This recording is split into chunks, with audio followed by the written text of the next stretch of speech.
Thank you for joining me today. It's Brian Gubernick, and welcome to the No Days Off podcast, where we believe that every single day brings a new opportunity to get better. In Peter Thiel's book, 0 to 1, a great book that many of you have probably read if you're in the startup world, or forget about venture capital startup. If you're just an entrepreneur building a business, I think 0 to 1 is an excellent read. In 0 to 1, Peter Thiel, who is a very, very well-known venture capitalist, discusses his power law. What is the power law? It's a principle that says a small number of things or efforts or investments or actions, a small number of things account for the majority of outcomes. Now, you may have heard a statement like this or a theory like this before in the discussion around Pareto's principle, the 80-20 rule. The difference, though, here is 80-20, which Pareto had first said in the farms in Italy, or I'm sorry, the landowners of Italy, 20% owned 80% of the land. And then when you looked at the farms, 20% of the farms yielded 80% of the results. Well, Peter Thiel actually applies it beyond just general knowledge. He talks about it specifically to businesses and startups and investing. What Peter Thiel explains is that returns are not evenly distributed. And when you understand this sort of thing, it can give you a massive, massive advantage over your competition. So, for example, in venture capital, which is Peter Thiel's space, one successful investment in a portfolio accounts for almost all of the returns of that venture capital fund, while the other investments usually fail or only produce modest gains. So what this means is that focusing on the opportunities that have the potential to dominate their markets is absolutely crucial. The core idea here is not all opportunities are equal, so you should focus on where there's massive potential. Successful businesses capture exponential value, so a market leader often takes the lion's share of profits. And then lastly, effort should be concentrated. It should not be spread thin. So when you put a disproportionate amount of energy into a promising venture, it typically yields better outcomes based on the power law than equal effort across everything. So let's talk about some examples, some business examples that illustrate the power law, and hopefully it helps you better understand how it can be leveraged in your world. So I mentioned venture capital, and I said that one startup usually dominates the returns of a portfolio. So when Peter invested in Facebook in 2004, I think it was, he had originally put in $500,000. That investment turned into over $1 billion. That Facebook investment massively outperformed all other investments in his entire portfolio. So the lesson for venture capitalists was don't aim for a lot of good investments. Instead, you have to aim for one great investment that dominates the returns. How about in big tech platforms? There's single winners in big tech platforms.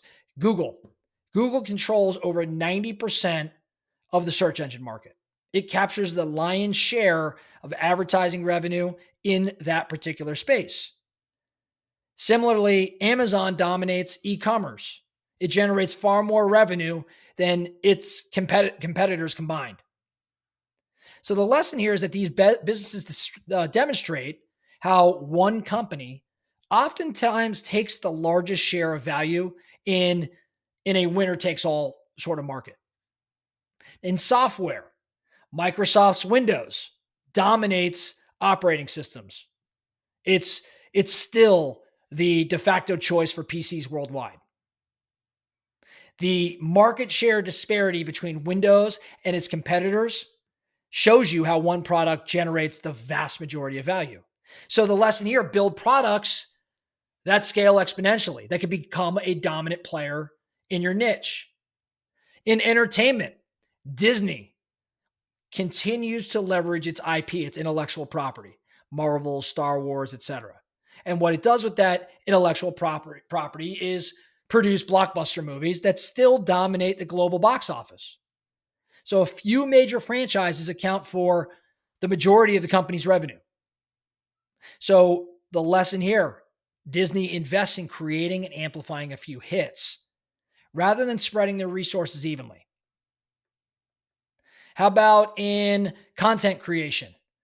On YouTube, guy I talk about all the time, Mr. Beast. The guy dominates engagement. He pulls in millions of views on every video. Most creators on YouTube barely get any traction. He pulls in millions. Focusing on being exceptional or creating a viral product that attracts outsized attention is a much better path than just trying to be good enough. In real estate, locations, everything. Top performing office buildings in London or in New York City, they command the highest rents by far, even within the same city. So the lesson in real estate, invest or develop assets in the best areas that promise outsized returns over time. Again, this is the power law. Marketing campaigns, you'll see that one ad outperforms all others. In startups, you'll see things like Shopify that focused specifically on one path. They didn't try to build everything for everyone, but they became the best in their niche. They had a narrowed focus. They came up with one high value niche where they could dominate. And then they expanded later. Even in personal productivity, Steve Jobs once said, "I'm as proud of the things that we haven't done as the things we have done." Apple, especially during Jobs' time, focused its energy on a small number of high impact products like the iPod or the iPhone, and they became some of the most profitable products of all time. So the takeaway here, eliminate the distractions, double down on the few activities that will create exponential results. So the key takeaways as we're talking about the power law, okay? Number one, identify opportunities that have outsized potential. Don't treat every project or every investment equally. Focus on those with the chance to dominate. Number two, double down on winners. Once you find something that works, amplify it. Rather than trying to diversify prematurely, double down on winners. Number three, embrace asymmetry. What does that mean? It means that recognize Pareto's principle, that 80% of your results will come from 20% of your efforts, your investments, or your customers. Focus there. Focus there. So the focusing question for you today, as we're talking about this power law, how does this apply to your world? In your business, are you diversifying? Are you spread too thin? Is there one or two or three things, though, that if you put all your eggs in those respective baskets, you'd have exponential success? Or in the markets you're trying to attack, should it be markets or should it just be market or niche within a market? And if you go all in, could you dominate that space like history would say, most successful companies in business have done, versus being a jack of all trades? You can see how this shows up everywhere. My guess, somewhere in your business, you are violating this power law. And if Peter Thiel became CEO for the day in your company, what changes might he make? Something to really consider. That's all I have for you today. The No Days Off podcast. Thank you so much for listening. And remember, every single day brings a new opportunity to get better. So let's get after it.